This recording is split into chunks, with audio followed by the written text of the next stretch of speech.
పక్కింటోళ్ళని మీరేమంటారు? నైబర్స్ అంటారు కదా! నేను మాత్రం పెద్ద టార్చర్ గాళ్ళంటాను.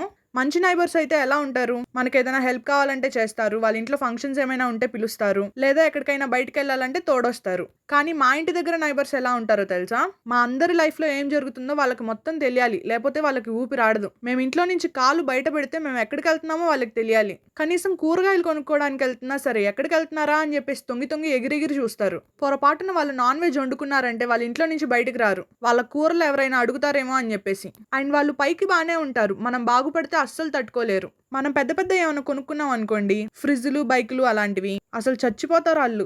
గుడికెళ్ళినా సరే వీళ్ళకి ఎక్కడెక్కడ పుణ్యం వచ్చేసిద్దా అని చెప్పేసి ఏడుస్తానే ఉంటారు. ఏదైనా బంగారం కొనుక్కున్నా వాళ్ళకి చెప్పాలంట. మంచి బట్టలు కొనుక్కున్నా వాళ్ళకి చెప్పాలంట. అన్నీ తీసుకెళ్ళి వాళ్ళకి చూపియాలంట. మేమింట్లో ఏ పూజలు చేసుకున్నా ప్రసాదం తీసుకెళ్ళి అందరికీ పెడతాము. వాళ్ళ సైడ్ నుంచి అదే రియాక్షన్ ఉండదు. వాళ్ళు పైకి నవ్వుతూనే ఉంటారు. లోపల తగలబడిపోతా ఉంటది. అలాంటి వాళ్ళ ముందయితే హ్యాపీగా ఉండండి. హ్యాపీగా లేకపోయినా హ్యాపీగా ఉన్నట్టు నటించండి. అది చూసే వాళ్ళు సగం చస్తారు.